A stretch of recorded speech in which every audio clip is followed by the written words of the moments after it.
Perhatian publik sedang tertuju ke Gedung Bundar Kejaksaan Agung. Kantor Jaksa Agung Muda Tindak Pidana Khusus Jampitsus yang sedang menangani korupsi PT Timah. Dugaan nilai kerugiannya terbesar sejak Indonesia merdeka 79 tahun yang lalu.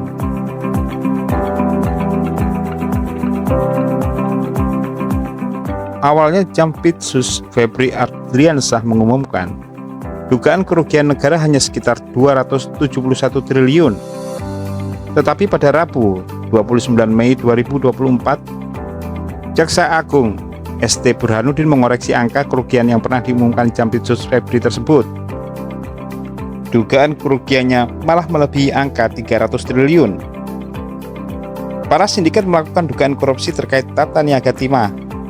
Lokasinya di wilayah izin usaha pertambangan PT Timah Tbk selama 7 tahun, dari 2015 hingga 2022. Angka kerugian bertambah 29 triliun, dari 271 menjadi 300.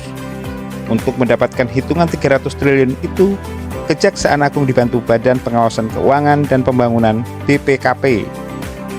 Publik terkaget-kaget antara percaya dan tidak percaya. Yang kaget dan terperangah bukan hanya di dalam negeri, tapi juga di mancanegara. Publik bertanya-tanya, siapa pelakunya? Berani sekali, hebat sekali. Sudah berani, rakus pula.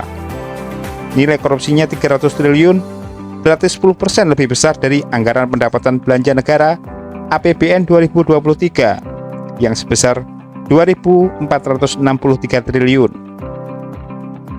Sampai hari ini pelaku yang sudah ditetapkan sebagai tersangka sebanyak 22 orang. Mereka umumnya hanya pelaksana di lapangan.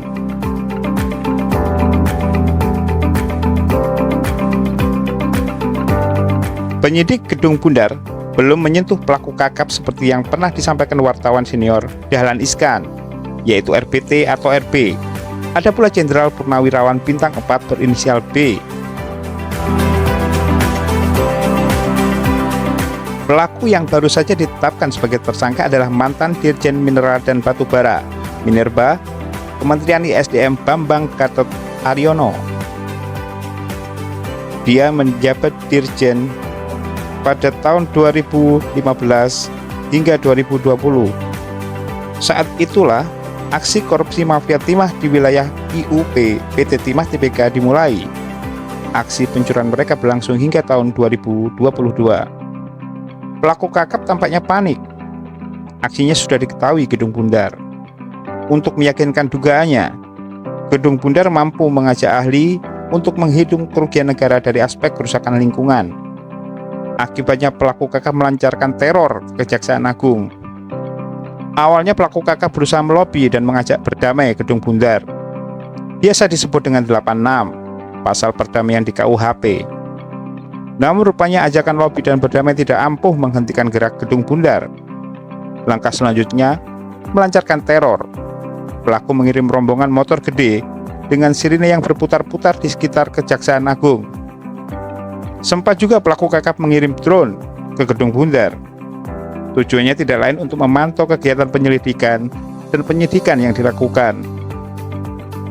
Jajaran Kejaksaan sigap dengan senjata untuk menembak drone yang dikirim para mafia timah tersebut. Teror terakhir adalah mengirim anggota Densus 88 Polri untuk mengintai Jampitsus Febri Ardiansyah yang akan makan malam di sebuah restoran. Untung saja pengawal Jampitsus yang anggota TNI itu sigap sehingga bisa membekuk anggota Densus tersebut. Tim pengintai Jampitsus lain yang berada di luar dan sekitar restoran juga buru-buru kabur. Prosedur tetap yang berlaku di kepolisian, hanya ada 2 orang yang punya kewenangan untuk menggerakkan Densus 88, yaitu Kapolri dan Kabareskrim. Tetapi Kabareskrim Komjen Wahyu Widada sudah menyatakan kepada Jampitsus bahwa dirinya tidak tahu menau dengan kegiatan pengintaian tersebut. Sementara sampai sekarang Kapolri Jenderal Sigit masih diam. Dia belum bersuara. Mungkin Kapolri sedang memerintahkan Kadifropam Irjen Polisi Suhardianto melakukan penyelidikan internal lebih dulu.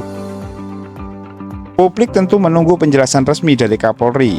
Kadif Propam, atau Kadif Humas. Namun publik juga mungkin perlu bersabar menunggu penjelasan resmi dari Mabes Polri. Tidak perlu terburu-buru, khawatir salah atau keliru yang bisa berakibat menambah masalah baru. Langkah Jampitsus Febri yang semakin mendekat ke pelaku besar, RBT atau RB dan Jenderal Bintang 4 berinisial B, membuat para mafia resah.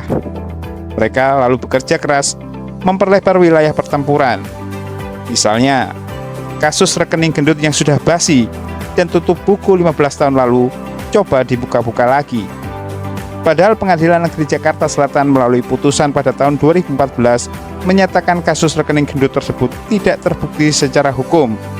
Kasus tersebut hanya hoax saja.